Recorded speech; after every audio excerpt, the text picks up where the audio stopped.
वीर रानियों ने जौहर किया और स्वयं को अग्निदेव को सौंप दिया। यह राजस्थान इतिहास की बहुत ही रोचक व रोंगटे खड़े कर देने वाली घटना है। इस परफॉर्मेंस के लिए मैं क्लास 8th के स्टूडेंट को बुलाना चाहूंगी, जिन्होंने बहुत ही मेहनत और लगन के साथ ये परफॉर्मेंस रेडी किया है।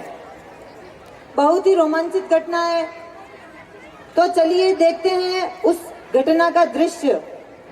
बल्कि रावल समर सिंह और उनके पूर्वजों के गौरव की धरोहर थी। रावल रत्न सिंह ने अपने पिता की मृत्यु के बाद सिंहासन संभाला था और चित्तौड़ के वैभव को सहेज कर रखा। उनकी पत्नी रानी पद्मिनी सिंहल श्रीलंका के राजा गंधर्व सेन की बेटी अपनी अप्रतिम सुंदरता और बुद्धिमत्ता के लिए प्रसिद्ध थी। रघुकुल सूरज मेवाड़ प्रभाकर महारावल रतन सिंह जी दरबार में पधार रहे हैं।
चित्तौड़ रानी पद्मावती की जय जयकार से गूंज रहा था, दिल्ली में खिलजी हुकूमत की शुरुआत हो चुकी थी।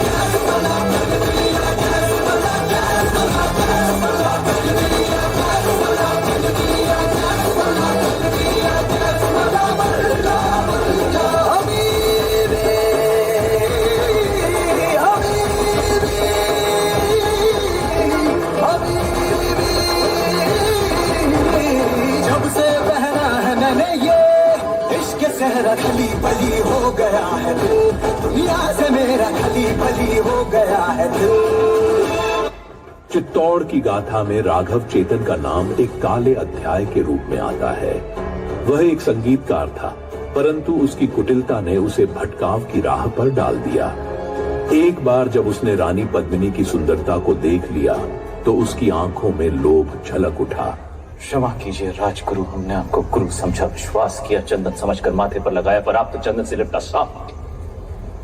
अगर हम चाहें तो इसी वक्त आपका सर कुचल सकते हैं, पर ब्रह्म हत्या हमारे उसूलों के खिलाफ। ले जाइए इन्हें कारावास में, काल कोठरी का अंधेरा इनकी आंखों को शर्म सिखा देगा। क्षमा करे रावल साहब, पर हम कुछ कहना चाहते हैं। जिसकी मिट्टी में मिलावट हो जाए उसे मिट्टी से दूर कर देना ही अच्छा। इनके अपराध की एक ही सजा हो सकती, पेश निकाला। हम रानीसा की सोच से सहमत हैं। हमारी मिट्टी में मिलावट,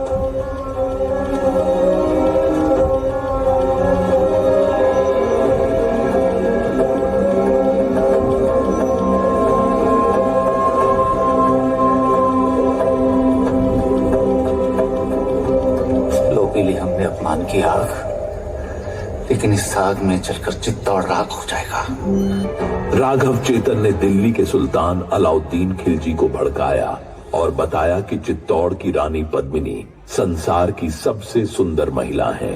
अलाउद्दीन, जो पहले ही साम्राज्यवादी था और अपने विजय अभियानों के लिए जाना जाता था, इस बात को सुनकर लालच से भर गया।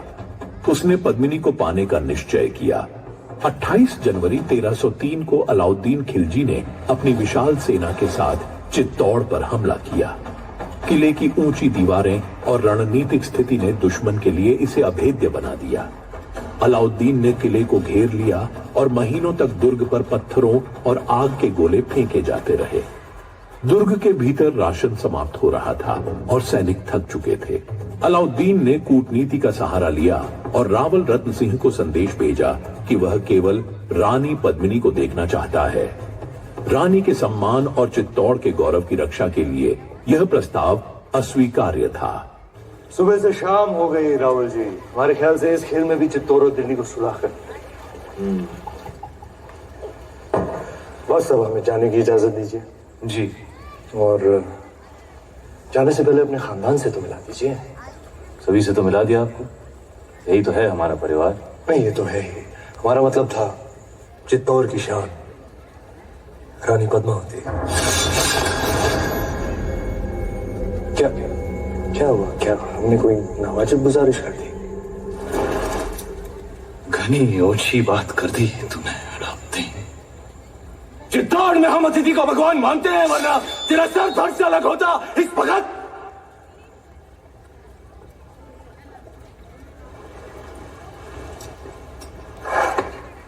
लेकिन मंत्रियों की सलाह और रणनीति के तहत यह तय हुआ कि पद्मिनी का प्रतिबिंब जल में दिखाकर सुल्तान की मांग पूरी की जाएगी।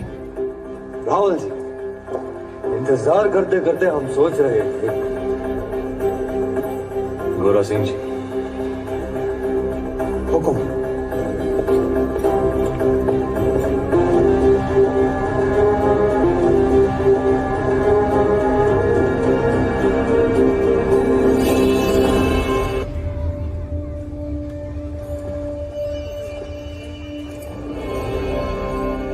जब अलाउद्दीन ने पद्मिनी का प्रतिबिंब देखा तो वह और भी अधिक लोभ से भर गया।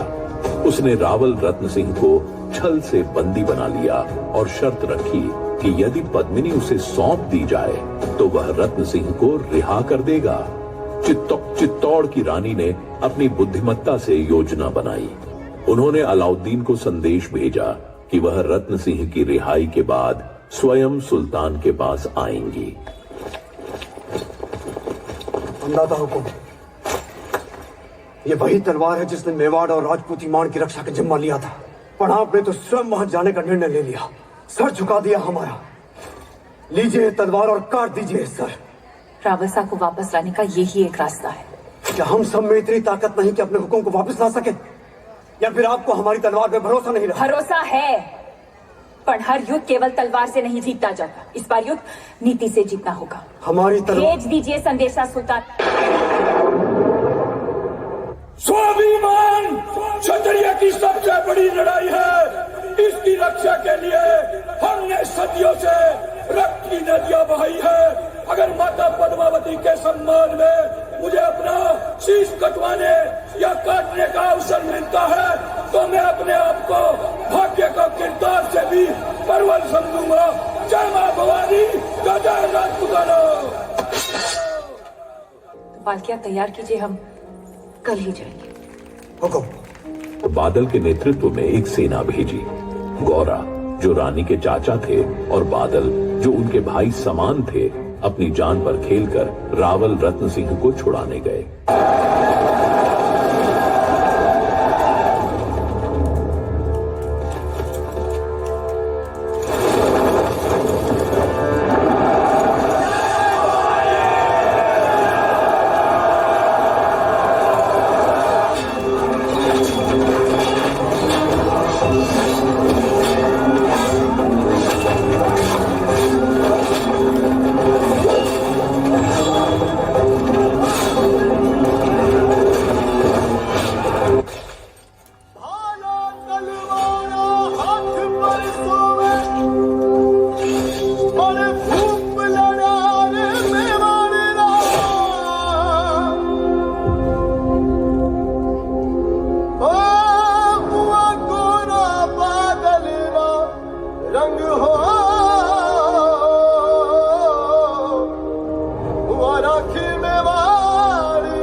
बादल वीर गति को प्राप्त हुए।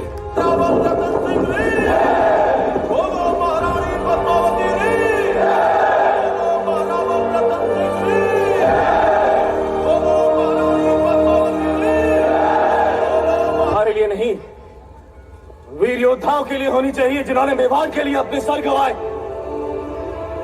हमारी जान बचाने के लिए जिन्होंने अपने प्राणों का बलिदान दिया। जब तक चित्तौड़ रहेगा, घोड़ा बादल का नाम गूंजता रहेगा। बोलो मेवाड़ के सेनापति घोड़ा सिंह जी, बोलो मेवाड़ के वीर बादल सिंह जी।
खिलजी की विशाल सेना ने किले में प्रवेश कर लिया। रावल रत्न सिंह ने अपनी बची खुची सेना के साथ अंतिम युद्ध किया। मेवाड़ के हर योद्धा ने वीरता से लड़ते हुए अपने प्राण न्यौछावर कर दिए। इस हार को स्वीकारने के बजाय रानी पद्मिनी ने जौहर का निर्णय लिया। दुर्ग के भीतर एक विशाल अग्निकुंड तैयार किया गया। रानी पद्मिनी और चित्तौड़ की अन्य महिलाओं ने उस अग्निकुंड में कूदकर अपनी आबरू की रक्षा की। जिस अग्नि को साक्षी मानकर साथ जीने और मरने का वचन लिया था, उसी पवित्र अग्नि को हम फिर जलाएंगे। सौंप देंगे अपने आप को उस आग में और साथ मिलकर जौहर करेंगे। हमारे शरीर को पाने की लालसा रखने वाले शत्रु के हाथ हमारी परछाई तक नहीं लगेगी। ये शरीर राख हो जाएगा पर अमर रहेगी राजपूती शान, हमारे उसूल, हमारा स्वाभिमान। और ये ही अलाउद्दीन रे जीवन की सबसे बड़ी हार होगी।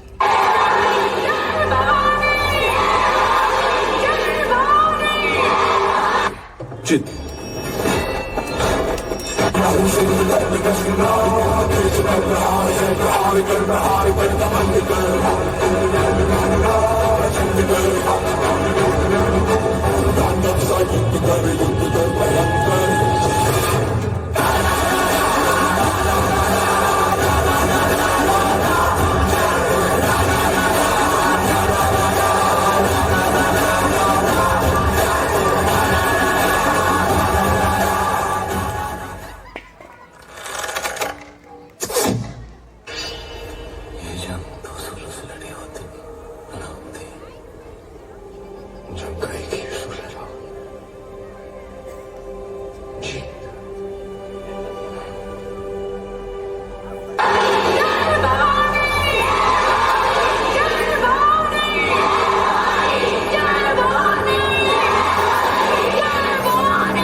एग्जाम की तैयारी के लिए हमारे सर ने कड़ी मेहनत की है। सर के लिए भी जोरदार तालियां हो जाए।